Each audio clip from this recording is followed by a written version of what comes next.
देवर लाया 100 किलो की देवरानी। शाम को मीरा का पूरा परिवार हॉल में बैठा चाय पी रहा था और हल्की फुल्की मस्ती मजाक भी चल रही थी। और दुबली पतली मीरा साड़ी पहने किचन में सबके लिए चने रोस्ट कर रही थी। तभी किचन की खुली खिड़की से तेज हवा का झोंका अंदर आता है और मीरा खिड़की से बाहर झांकती है तो उसे तेज हवा के कारण पेड़ हिलते दिखते हैं। ओह, ये क्या, इतनी तेज आंधी। मीरा छत पर सूख रहे कपड़े उठाने के लिए किचन से भागकर हॉल में जाती है, क्योंकि हॉल में ही छत पर जाने के लिए सीढ़ियां थी। बहू, तुम कहाँ जा रही हो? मीरा पहली सीढ़ी पर रुकती है। मम्मी जी, बहुत तेज आंधी चल रही है, मैं कपड़े उठाने जा रही हूँ, नहीं तो हवा में उड़ जाएंगे। भाभी जी, आप कपड़े उड़ने से तो बचा लोगी, पर तेज आंधी से आपको कौन बचाएगा? कहीं आप ही ना उड़ जाओ। सिया की बात सुनकर माधव, शांति और हरीश हंसने लगते हैं। मीरा उसकी बात को नजरअंदाज करके सीढ़ियां चढ़कर तेजी से छत पर जाती है, जहां तेज आंधी के बीच सूख रहे कपड़े उठाती है और अपने रूम में लाकर रख देती है। और फिर किचन में जाकर रोस्टेड चने हॉल में सबको सर्व करती है। बहू, तुम थोड़ा खाया करो, इतनी दुबली पतली हो, तुम्हें देखकर लगता ही नहीं है कि खाते पीते घर की हो। लोग क्या सोचते होंगे कि बहू को उसके ससुराल वाले खाना नहीं देते। मीरा चुपचाप खड़ी रहती है, लेकिन उसका चेहरा उतर जाता है। अरे पापा, आप भी कैसी बातें करते हो? भाभी का शरीर ही ऐसा है तो उसमें उनकी क्या गलती है? और लोग भाभी को देखकर क्या सोचे क्या नहीं सोचे, ये आप क्यों सोचते हो? आप तो अपने परिवार पर ध्यान दो। दुर्गेश अपनी भाभी मीरा के पास जाता है और आपको तो पता ही है कि भाभी घर वालों का कितना ख्याल रखती हैं, कितना सम्मान करती हैं। आपको उनके नेचर से मतलब होना चाहिए, उनके शरीर से नहीं। अरे तू बड़ी तरफदारी कर रहा है अपनी भाभी की। हाँ, वो कुछ नहीं के बोल रही है और वो बुरा नहीं मान रही है, तो तुझे बुरा क्यों लग रहा है? भाभी कुछ नहीं बोलती तो इसका मतलब ये थोड़े है कि उन्हें बुरा नहीं लगता, और अगर वो नहीं बोलती तो किसी का बोलना तो जरूरी है ना। मीरा दुर्गेश के कंधे पर हाथ रखती है और अरे देवर जी, आप बहस क्यों कर रहे हो? शांत रहो। मीरा वहां से अपने कमरे में चली जाती है और सभी लोग रोस्टेड चने खाने लगते हैं। और फिर अगले दिन गैस वाले भैया जब भरा हुआ गैस सिलेंडर लेकर आते हैं तो मीरा खाली गैस सिलेंडर लेकर घर के बाहर उनके पास जाती है। उनके पड़ोसी विमला, संतोष और रूपा अपने अपने घरों से मीरा को देखते हैं। अरे, ये सिलेंडर तुम उठाओगी क्या? ये सिलेंडर तुमसे ज्यादा वजनी है। मीरा उनकी ओर देखती है। अरे मेरे दुबले पतले शरीर पर मत जाओ, इन पतले हाथों में जान बहुत है। दुर्गेश अपने कमरे से उन सभी की बातें सुन रहा था। वो तुरंत मीरा के पास आता है और तुम लोगों के पास कुछ काम धंधा नहीं है क्या? जब देखो तब आ जाती हो मेरी भाभी का मजाक उड़ाने। दुर्गेश की बात सुनकर वो तीनों अपने अपने घर के अंदर चले जाते हैं। भाभी जी, आप इन लोगों को जवाब क्यों नहीं देती? मीरा सिलेंडर उठाकर अपने कंधे पर रखती है और क्या करना है देवर जी, जवाब देकर जिसे जो बोलना है बोले। उन्हें बोलकर खुशी मिलती है तो मिलने दो, मैं तो उनकी बातों पर ध्यान ही नहीं देती। मीरा सिलेंडर लेकर हॉल तक पहुंचती है। दुर्गेश भी उसके पीछे पीछे जाता है। तभी हॉल में बैठा मीरा का पति माधव उसे देखता है और मेरी एक बात समझ में नहीं आती, तुम तो पतली दुबली हो, तुम तो ना के बराबर खाना खाती हो, तो ये गैस सिलेंडर इतनी जल्दी कैसे खत्म हो जाता है? मीरा कुछ नहीं बोलती, लेकिन जैसे ही दुर्गेश जवाब देने ही वाला होता है मीरा उसे कोहनी मारकर कुछ न बोलने का इशारा करती है और दुर्गेश उसकी बात समझ जाता है। देवर जी, जल्दी से रसोई में गैस सिलेंडर रखवा दो। मीरा और दुर्गेश दोनों सिलेंडर लेकर किचन में चले जाते हैं। मीरा ऐसी ही है, वो किसी की भी बात का जवाब देना जरूरी नहीं समझती। शायद उसकी इसी आदत को सभी लोग उसकी कमजोरी समझ बैठे। उसी के अगले दिन मीरा की नंद सिया की 2 फ्रेंड्स रीना और सलोनी उससे मिलने आती हैं। वो तीनों हॉल में बैठी बातें कर रही होती हैं और मीरा साड़ी पहने ट्रे में रखकर उन्हें पानी देने जाती है। पानी। रीना और सलोनी मीरा को देखती हैं और जोर से हंसती हैं। अरे, ये तो जीती जागती इंसान है, हमें लगा कि ये तो शो पीस रखा हुआ है या लकड़ी को साड़ी लपेट कर खड़ा कर दिया है। अरे तुम भी कैसी बातें कर रही हो, ये मेरी बड़ी भाभी हैं, तुम इनसे मिली नहीं क्या पहले? मैं ही तुझसे पिछले महीने मिली हूँ, तो तेरी भाभी से कैसे मिलूंगी? अच्छा, मैं भूल गई थी। मीरा पानी देकर चुपचाप वहां से अपने कमरे में चली जाती है और हॉल से गुजर रहा दुर्गेश उन सबकी बातें सुन लेता है, लेकिन कुछ नहीं कहता। अपने कमरे में जाकर मीरा देखती है कि उसका पति माधव कहीं बाहर जाने के लिए तैयार हो रहा है। आप आज कहाँ जा रहे हो? बस घूमने जा रहा हूँ। मैं भी चलूं आपके साथ? तुम क्या करोगी मेरे साथ चलकर? अपना शरीर देखा है, दुबली पतली हो। तुम्हें मेरे साथ देखकर लोग हंसते हैं और कैसी कैसी बातें करते हैं। इतना अच्छा लड़का है, न जाने कैसी इतनी दुबली पतली लड़की से शादी कर ली। शादी के लिए जरूरी दहेज लिया होगा या कोई राज की बात होगी। मीरा की आंखें नम हो जाती हैं। माधव मीरा के बिना ही चला जाता है। उदास मीरा बालकनी में जाकर बाइक से उसे जाते हुए देखती है। उसकी आंखों में आंसू थे। तभी वहां दुर्गेश आता है और उसके चेहरे पर उदासी और आंखों में आंसू देखकर, क्या हुआ भाभी, आप परेशान लग रही हो? मीरा कुछ नहीं बोलती, वो आंसू पोंछती है। अच्छा समझ गया, फिर किसी ने बॉडी शेमिंग की। हाँ, मैं दुबली पतली हूँ तो मैं क्या करूँ, मैं किसी और के हिसाब से अपने आप को थोड़ी ना बदलूंगी, मुझे इसी में अच्छा लगता है। भाभी आप बिल्कुल सही कह रही हो, लेकिन अब इन्हें कैसे समझाया जाए कि लोग गलत कर रहे हैं। किसी को उसके शरीर की वजह से जज नहीं करना चाहिए। अगर उनके साथ ऐसा हो तो उन्हें कैसा लगेगा। छोड़िए ना देवर जी, अब तो मुझे आदत हो गई है। बस तुम्हारे भैया मेरा मजाक उड़ाते हैं तो इसी बात का मुझे थोड़ा बुरा लगता है। लेकिन तुम हो ना मेरे छोटे भाई जैसे, ससुराल में मेरा ख्याल रखने के लिए। हाँ भाभी, मैं हूं ना आपके लिए। आप भी तो मेरी माँ जैसी हो, तो आपका ख्याल रखूंगा ही, और इस बात का भी ख्याल रखूंगा कि आपको कोई तकलीफ और दुख ना पहुंचा सके। मीरा के ससुराल में सिर्फ उसका देवर दुर्गेश ही था जो उसे समझता था, इसलिए मीरा उसके सामने सहज महसूस करती थी। दुर्गेश को समझाने पर मीरा के उदास चेहरे पर मुस्कान आ जाती है और फिर देवर जी, अब मैं खाना बना लूं? मीरा वहां से किचन में चली जाती है। मैं ऐसा क्या करूं जिससे मेरे घर वालों को समझ आए कि लोगों को उसके शरीर की बनावट से नहीं बल्कि उसके स्वभाव और उसके मन से परखना चाहिए, और मेरी भाभी को इन लोगों का तिरस्कार न सहना पड़े। सोचता हुआ दुर्गेश भी अपने कमरे में चला जाता है। वो दिन तो जैसे तैसे गुजर जाता है और फिर अगली सुबह पूरा परिवार हॉल में बैठा चाय पीते हुए नाश्ता कर रहा था। शांति मीरा की तरफ देखती है और बड़ी बहू ऐसी है, दुबली पतली हड्डी और बताशा। मैं अपने छोटे बेटे की शादी ऐसी लड़की से करूंगी जो फिट और हेल्दी हो, जिसे देख कर लगे कि वो खाते पीते घर की है। मैं ऐसी डेढ़ पसली लड़की से अपने बेटे की शादी नहीं करूंगी। तभी दुर्गेश के फोन पर किसी का मैसेज आता है। दुर्गेश मैसेज देखता है जिससे उसके चेहरे पर एक गहरी मुस्कान आती है। मैं अभी आता हूं। दुर्गेश नाश्ता छोड़कर वहां से चला जाता है। अरे इसे क्या हुआ?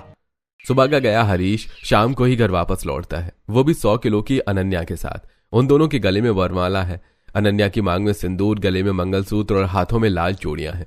अनन्या के साथ दहलीज पर खड़ा दुर्गेश। अरे कोई है इस घर में हमारा स्वागत करने के लिए, देखो तो कौन आया है।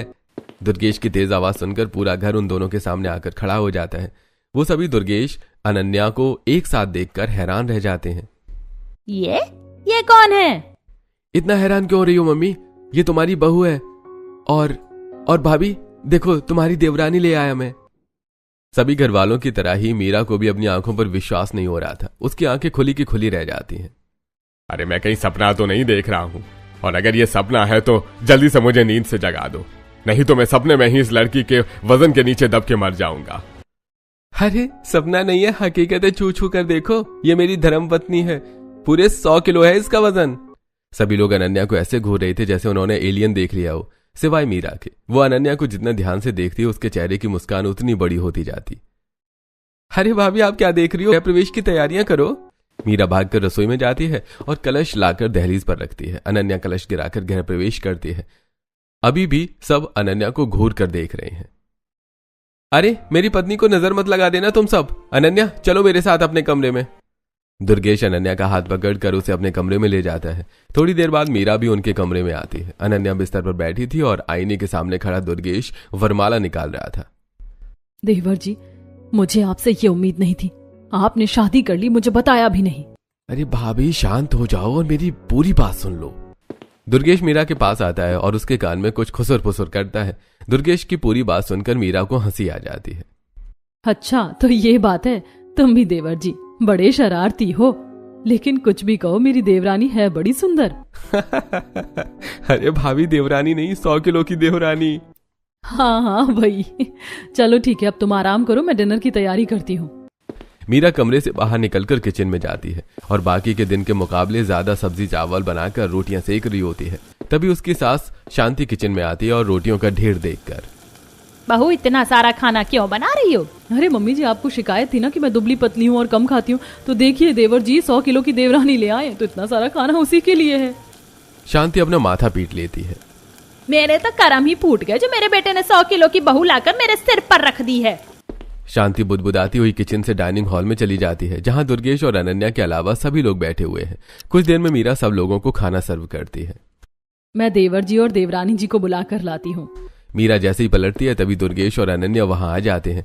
डाइनिंग टेबल पर रखे खाने को देखकर अनन्या बहुत ज्यादा एक्साइटेड हो जाती है। अरे जेठानी जी, आपने खाना बना लिया? अच्छा किया, मुझे तो बहुत भूख लगी थी। अनन्या बिना किसी को देखे खाने पर टूट पड़ती है। अरे थोड़ा आराम से खाओ, ये खाना सिर्फ तुम्हारे लिए नहीं है, हमारे लिए भी है। अरे सासू माँ, मुझे इतनी भूख लगी है ना कि मैं तो इसका 10 गुना खाना और खा जाऊंगी। अरे बहू थोड़ा आराम से, तुम सारा खाना खाओगी तो हम क्या खाएंगे? पापा जी और बन जाएगा। अरे देवरानी जी आराम से खाओ, नहीं तो गले में अटक जाएगा। अनन्या फटाफट सारा खाना खत्म कर देती है और सब देखते रह जाते हैं। मैं थोड़ा वॉक करके आती हूँ, तब तक आप खाना बनाकर रखना जेठानी जी। अनन्या और दुर्गेश घर से बाहर वॉक करने चले जाते हैं और मीरा खाना बनाने के लिए किचन में। कुछ देर के बाद वो किचन से आलू मटर का पुलाव बनाकर लाती है और जैसे ही डाइनिंग टेबल पर रखती है वैसे ही अनन्या और दुर्गेश वापस आ जाते हैं। पुलाव? मैं तो खाना खाने ही वापस आई थी। अनन्या फटाफट पुलाव भी चट कर जाती है। अब जाकर भूख शांत हुई, अब मुझे नींद आ रही है। अनन्या और दुर्गेश अपने कमरे की तरफ जाने लगते हैं। तभी दुर्गेश मीरा की तरफ देखता है और कान पकड़कर सॉरी बोलता है। बदमाश कहीं का, एक बार फिर से सारा खाना खा गई, अब हम क्या खाएंगे? आप चिंता मत करिए, मैं फिर से कुछ बना देती हूँ।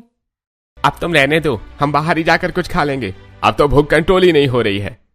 माधव मीरा के अलावा सभी लोगों को लेकर वहां से चला जाता है। मीरा झूठे बर्तन ले जाकर किचन के सिंक में रखती है और फिर दुर्गेश के कमरे में जाती है जहां दोनों बेड पर बैठे हुए थे। दुर्गेश फटाक से वेजिटेबल रोल उसकी तरफ बढ़ाता है। लो भाभी जी, मैं आपके लिए वेजिटेबल रोल लाया हूँ। मीरा वेजिटेबल रोल लेती है और देवर जी, आप बिना बात क्यों परेशान कर रहे हो घर वालों को? अभी क्या हुआ है? अभी तो आप देखो आगे आगे क्या होता है। अनन्या रोल की तरफ देखती है और वैसे अभी मेरा पेट भरा नहीं है, जल्दी से खा लो, नहीं तो मैं लेकर खा लूंगी। देवरानी जी, मैं थोड़ी दूंगी तुमको ये, मुझे बहुत भूख लगी है। मीरा फटाफट वेजिटेबल रोल खाती है और फिर अपने कमरे में चली जाती है। फिर अगले दिन सुबह पूरा परिवार हॉल में बैठा मीरा के बनाए आलू के पराठे खा रहा होता है। तभी वहां दुर्गेश के साथ अनन्या आती है। उसे देखते ही सब लोग पराठे छुपा लेते हैं। आप लोग मुझे देखकर पराठे छुपा क्यों रहे हो? इतना बड़ा परिवार एक बहू को खाना नहीं खिला सकता? अच्छा, तुम 100 किलो की हो और खाना इंसानों की तरह कहाँ खाती हो? तुम 10-10 लोगों का खाना एक साथ खा जाती हो। अच्छा, तो उस हिसाब से तो फिर आपको जेठानी जी को सर पर बैठाना चाहिए होगा, क्योंकि वो दुबली पतली हैं, कम खाना खाती होंगी। कहाँ देवरानी जी, मैं दुबली पतली हूँ, तभी तो ये लोग मेरा मजाक उड़ाते हैं कि मैं दुबली पतली हूँ, हवा में उड़ जाऊंगी, खाना नहीं खाती। अच्छा, खाना खाओ तो दिक्कत, खाना ना खाओ तो भी दिक्कत। अजीब है घर वाले। बहुत हुई बातें, आप सब पराठे मेरे साथ शेयर करो, मुझे बहुत भूख लगी है। अनन्या तेजी से उन लोगों से पराठे लेकर खा लेती है। नाश्ता करने के बाद अनन्या मीरा के साथ घर की साफ सफाई करने लगती है। झाड़ू लगाते हुए जब वो दोनों घर के बाहर जाती हैं तो मोहल्ले वाले उन्हें देखते हैं और आपस में कानाफूसी करने लगते हैं। मीरा की देवरानी को देखकर अंदाजा लगाओ ये कितने किलो की होगी। अरे मुझे लगता है पूरे 150 किलो की है। इसके लिए तो शांति जी को कुछ दिनों बाद घर का दरवाजा ही तोड़ना पड़ जाएगा। अरे कितना अजीब परिवार है। एक बहू तो बिल्कुल माचिस की तीली जैसी दुबली पतली है और एक बहू तो बिल्कुल हाथी लग रही है। मैं तुम्हारा खाती हूँ या तुम्हारे बाप का? अरे ये तो बदतमीज भी है। हाँ बदतमीज हूँ, आओ मेरे पास तो तुम्हें ये भी पता चल जाएगा कि मैं और क्या हूँ। अरे शांत हो जाओ देवरानी जी। अरे ऐसे कैसे शांत हो जाऊं? ऐसे लोगों को ऐसे ही जवाब देना चाहिए, एक बार जवाब मिल जाएगा तो दोबारा बोलेंगे नहीं। हाँ हाँ ठीक है, अभी तो शांत हो जाओ और अपने काम पर ध्यान दो, नहीं तो लोग कहेंगे कि देवर लाया 100 किलो की देवरानी जो अपनी जेठानी की भी नहीं सुनती। अनन्या शांत हो जाती है और दोनों साफ सफाई जारी रखती हैं। साफ सफाई करके वो दोनों हॉल में जाती हैं जहां सोफे पर बैठी सिया अपनी फ्रेंड से चैटिंग कर रही थी। ननद जी, अब मैं अकेले खाना बनाकर थक जाती हूँ, आप मेरी हेल्प करवा दिया करो ना। सिया फोन जेब में रखती है और हाँ, अब खाना खाना है तो हेल्प तो करवानी ही पड़ेगी, नहीं तो आपका बनाया खाना तो अकेली छोटी भाभी खा जाती हैं। जिस सिया ने कभी मीरा की हेल्प नहीं करवाई थी, अब वो खाना बनाने में उसकी हेल्प करवाने के लिए मान गई थी, जिसकी वजह मीरा की 100 किलो की देवरानी थी। कुछ दिन बीत जाने के बाद परिवार का माहौल नॉर्मल होने लगता है। एक दिन पूरा परिवार हॉल में बैठा हंसी ठिठोली कर रहा था। चलो ठीक है, हमने मान लिया कि तुम्हारी शादी अचानक हुई थी, लेकिन तुम दोनों मिले कैसे थे और मेरे बेटे ने तुम्हें पसंद कैसे कर लिया? आपका बेटा मुझसे मिला, हके 4 हुई, फिर प्यार हुआ और फिर शादी। बस ऐसे ही? हाँ, लव एट फर्स्ट साइट हुआ था दोनों को। आपकी बातों में वजन नहीं है भाभी जी। बहू की बातों में वजन नहीं तो क्या हुआ, बहू तो काफी वजनी है। ये बात भी सही है मम्मी, मैं तो सोच रही हूँ कि भाभी जब अपने मायके में थी तो इनके माँ बाप कैसे हैंडल करते होंगे इनको। अरे मुझे तो लगता है कि 100 किलो वजनी बहू के माँ बाप ने ही बहू से परेशान होकर बहू को मेरे बेटे के गले बांध दिया है। मुझे लगता है कि बहू के माँ बाप ने मेरे बेटे को पैसे देकर खरीद लिया होगा, इसीलिए तो अचानक तुम्हें बहू बना के ले आया। जब तक अनन्या सुनती रही, हंसी के ठाके गूंजते रहे। जुबान संभाल कर, मेरे और मेरे माँ पापा के बारे में कुछ भी उल्टा सीधा बोलने से पहले 10 बार सोच लेना, नहीं तो मुझसे बुरा कोई नहीं होगा। अरे शांत हो जाओ देवरानी जी। अरे ऐसे कैसे शांत हो जाओ? मेरे परिवार वालों के बारे में इतना उल्टा सीधा बोल रहे हैं ये लोग। इनको लगता है कि मैं मोटी हूं तो अपने परिवार वालों के लिए बोझ थी। ये मोटापा मेरे परिवार वालों के लिए बोझ नहीं है, क्योंकि उन्होंने मुझे मेरे मोटापे से नहीं बल्कि मेरे गुण और स्वभाव से मुझे जज किया है हमेशा। अनन्या की बात सुनकर सबकी नजरें नीचे झुक जाती हैं। खुद को देखो, खुद कैसे हो। मैं तो नहीं बोलती ननद से कि तुम थोड़ी और गोरी हो जाओ, या सास की आप और सुंदर हो जाओ, या ससुर जी से कि आप और लंबे हो जाओ। जो जैसा है मैं उनका वैसे ही सम्मान करती हूँ। दुर्गेश अनन्या का हाथ पकड़ लेता है। शांत हो जाओ, शांत हो जाओ। मीरा भागकर रसोई में जाती है और एक गिलास ठंडा पानी लाकर अनन्या को देती है। देवरानी जी ठंडा पानी पियो, शांत हो जाओ। अनन्या पानी पीती और अपने कमरे में चली जाती है। दुर्गेश और मीरा भी अनन्या के पीछे कमरे में जाते हैं। इतना गुस्सा ना करूं तो और क्या करूं जेठानी जी? आपने सुना नहीं वो लोग कैसे मेरा और मेरे परिवार का मजाक उड़ा रहे थे? अगर आज मैं उन्हें जवाब ना देती तो कल उनकी हिम्मत और बढ़ जाती। मैं तो ऐसा नहीं कर सकती, इसीलिए तो वो आपका मजाक उड़ाते हैं, क्योंकि अगर पहली बार मजाक उड़ाए जाने पर आप उन्हें जवाब देती ना तो उनकी हिम्मत इतनी नहीं बढ़ती। जिस समय अनन्या और मीरा की बातें चल रही थी, उसी समय बाकी के घर वाले शांति के कमरे में इकट्ठा थे। मेरे बेटे ने किस मुसीबत को हमारे गले बांध दिया है। छोटी बहू से अच्छी तुम्हारी बड़ी बहू है। हम उसे चाहे जो भी बोले वो हमें पलटकर जवाब तो नहीं देती। हाँ सही बात है।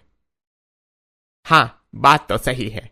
सबको पहली बार मीरा अच्छी लगने लगती है और सबके मन में मीरा के प्रति सम्मान और प्यार जागता है। तभी तेज हवा चलती है और मीरा अपने देवर के कमरे से छत पर सूख रही कपड़े उठाने जाती है, लेकिन तब तक उसकी साड़ी उड़ चुकी थी। परेशान मीरा बाकी के कपड़े उठाकर नीचे हॉल में आती है। तब तक उसके सास ससुर हॉल में आ गए थे, जो मीरा का उतरा चेहरा देखते हैं। क्या हुआ बहू, तुम परेशान क्यों हो?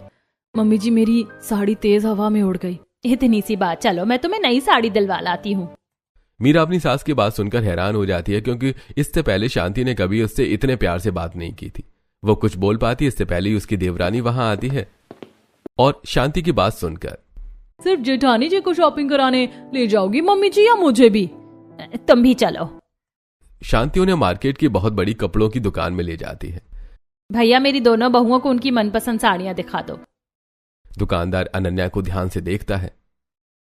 माँ जी आपकी मोटी बहू के नाप की साड़ियाँ तो हमारी दुकान पर नहीं है।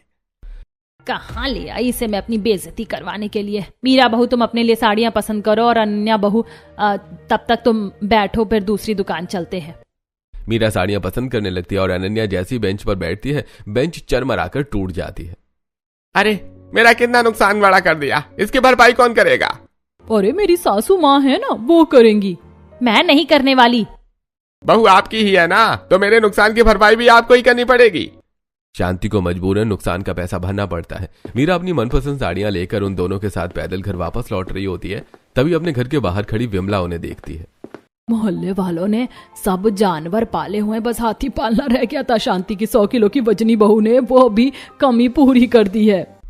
उसकी बातें सुनती हुई वो तीनों अपने घर पहुंचती हैं और फिर अपने अपने कमरे में चली जाती हैं। उसी रात डिनर करने के बाद शांति हरीश, माधव, सिया और मीरा के साथ छत पर मीटिंग लगती है।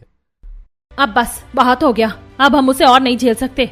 अब हमें उसे किसी भी तरीके से घर से बाहर निकालना होगा। हाँ सही कह रही हो, छोटी बहू कितनी मुंहफट है और उसकी वजह से लोगों की कैसी कैसी बातें हमें सुननी पड़ती हैं। वो खाती भी कितना है, उसकी वजह से हमें भूखा रहना पड़ता है। जिस समय अनन्या को घर से बाहर निकालने की बात चल रही थी, उसी समय वो सभी धड़ाम की आवाज सुनकर चौंक जाते हैं। अरे भूकंप आ गया, भूकंप! हॉल के फर्श पर कमर पकड़े हुई अनन्या माधव की आवाज सुनती है और भूकंप नहीं आया, मैं गिर गई, आके मुझे उठाओ कोई। वो सभी भागकर अनन्या के पास जाते हैं और उसके हाथ पकड़कर पूरी ताकत लगाकर उसे उठाने की कोशिश करने लगते हैं, लेकिन नाकाम रहते हैं। बहू थोड़ा कम खाया करो, देखो अब तुम अपने ही वजन तले दब गई ना। क्या करूं, मेरा वजन 100 किलो है, तो थोड़ा जोर लगा कर उठाओ। आप भी तो खाते पीते घर के ही हो। सब मिलकर एक साथ पूरी ताकत लगाकर अनन्या को उठाकर खड़ा कर देते हैं। कमर पकड़े कराती हुई अनन्या अपने कमरे में चली जाती है और वो सभी भी अपने कमरे में चले जाते हैं। फिर अगली सुबह मीरा सिया के साथ सुबह के नाश्ते के लिए समोसे बना रही थी। तभी वहां शांति आती और अपने प्लान के मुताबिक, बहू एक काम करो, समोसों में मिर्ची ज्यादा डाल देना। जी मम्मी जी। मीरा को इंस्ट्रक्शन देकर शांति वहां से हॉल में चली जाती है, लेकिन मीरा तीखी मिर्च की बजाय कश्मीरी मिर्च समोसे के आलू में डालकर समोसे बनाकर हॉल में बैठे सब लोगों को सर्व करती है। और जैसी शांति को उम्मीद थी, अनन्या अकेले ही सारे समोसे खा जाती है। अरे वाह, आज के समोसे तो टेस्टी थे जेठानी जी, कल से ऐसे ही समोसे बनाना। मुंह पोंछती हुई अनन्या अपने कमरे में चली जाती है। अरे ये इंसान है कि क्या है, इसे तीखा बिल्कुल भी नहीं लगा। अनन्या को घर से बाहर निकालने के लिए पूरा परिवार मीरा की कमी को नजरअंदाज करके उसके करीब आने लगता है। एक शाम मीरा के सास ससुर उसे अपने साथ पानी बताशे खिलाने ले जाते हैं। वो तीनों पानी बताशे के ठेले पर बताशे खा रहे थे कि तभी उनका पड़ोसी संतोष उन्हें देखकर उनके पास आता है। अरे ये क्या कमाल है? मैंने आप दोनों को पहली बार बड़ी बहू के साथ इस तरह देखा है। अरे हाँ, जब से इसका देवर 100 किलो की देवरानी लाया है तब से हमें पता चला कि ये कितनी अच्छी है, इसलिए हमें कभी पलट के जवाब नहीं दिया, और वो जवाब तो उसकी जुबान पर ही रखा रहता है। अपने ससुर के मुंह से अपनी तारीफ सुनकर मीरा बहुत खुश हुई और घर जाकर अनन्या से सारी बात बताई। फिर अगले दिन शांति मीरा के कमरे में जाती है और बहू आज एक काम करना, खाना मत बनाना और बहाना कर देना कि रसोई की गैस खत्म हो गई है। क्या मम्मी जी, आप भी कैसी बचकाना बातें कर रही हो। तो क्या करूं मैं, अब और उसे बर्दाश्त नहीं कर सकती। कमरे के बाहर खड़ी अनन्या उन दोनों की बातें सुनकर जोर जोर से हंसने लगती है और हंसती हुई हॉल में आती है। कुछ ही देर में पूरा परिवार वहां इकट्ठा हो जाता है। तुम हंस क्यों रही हो, क्या बात है? मुझे हंसी इस बात पर आ रही कि मेरे आने से पहले आप लोग जिस बहू से ढंग से बात तक नहीं करते थे उसे दुबली पतली कहते थे, आज आप सब उसी के आगे पीछे घूम रहे हो। ये देखकर मुझे हंसी आ गई। मेरी बड़ी बहू अच्छी है इसीलिए। चलो अच्छा है, अब आपको उनकी कमियां नहीं खूबियां दिखाई देने लगी। तो फिर अब हमें ये नाटक खत्म कर देना चाहिए अनन्या। ये क्या बोल रहा है तू? दुबली पतली होने की वजह से आप सभी लोग भाभी के साथ गलत व्यवहार करते थे। उन्हें वो मान और सम्मान नहीं मिला था जो उन्हें मिलना चाहिए था, इसलिए मैंने अनन्या के साथ मिलकर ये नाटक प्लान किया। कैसा नाटक? आपको ये समझाने का नाटक कि किसी भी इंसान को उसकी शारीरिक कमियों या खूबियों से नहीं परखना चाहिए, बल्कि उसके मन से परखना चाहिए। तुमने ऐसा कब और कैसे सोचा? अरे याद है, हम सब उस दिन जब नाश्ता कर रहे थे और मैं अचानक उठकर चला गया था। हाँ याद है। तब अनन्या का मैसेज था, मैं उससे मिलने गया था, मैं परेशान था। इसने मेरी परेशानी की वजह पूछी तो मैंने बताई, तो बस अनन्या मेरी परेशानी दूर करने में मेरी मदद करने को तैयार हो गई। और फिर हम दोनों ने मिलकर नाटक किया, और जब दुर्गेश की परेशानी दूर हो गई है तो अब अनन्या अपने घर जाएगी। और हाँ, अनन्या वेट लिफ्टिंग चैंपियन है, इसलिए उसका वजन 100 किलो है। हाँ, अब मुझे जाना होगा। दुर्गेश के साथ बिताए हुए पल अनन्या की आंखों के सामने घूमने लगे और उसकी आंखें भर आईं। क्या हुआ, तुम रो क्यों रही हो? अनन्या जल्दी से अपने आंसू पोंछती है। कुछ नहीं। इतना बोलकर अनन्या भागकर दुर्गेश के कमरे में जाती है और अपने कपड़े पैक करने लगती है। क्या हुआ इसे? मीरा अनन्या के दिल की बात समझ गई और देवर जी, आप नहीं समझे, कितने बुद्धू हो। क्या नहीं समझा भाभी? अरे बुद्धू, अनन्या सचमुच तुमसे प्यार करने लगी है और मेरी देवरानी बनना चाहती है। क्या सचमुच? हाँ। तुम क्या चाहते हो बेटा? भाभी जी जो बोले। मुझे तो पसंद है मेरी देवरानी। हाँ बेटा, जिसने हमारी सोच बदल दी। वो लड़की भले ही जैसी भी हो, उसका मन बहुत अच्छा है। हम उसे अपने घर की बहू बनाएंगे, उसे रोक लो। जब तक दुर्गेश अनन्या को अपनी पत्नी बनाने का फैसला करता है, तब तक वो बैग पैक करके हॉल में आ जाती है। अनन्या बाहर जा ही रही होती है कि हरीश उसके पास जाकर उसका हाथ पकड़ लेता है। मत जाओ अनन्या, मैं तुम्हारे दिल की बात समझ गया हूं और मैं भी वही चाहता हूं जो तुम चाहती हो। तभी वो दोनों एक दूसरे को गले से लगा लेते हैं। तो तुम दोनों का नाटक सच हो गया है, और जो लोग कहते थे कि देवर लाया 100 किलो की देवरानी, वो बात भी।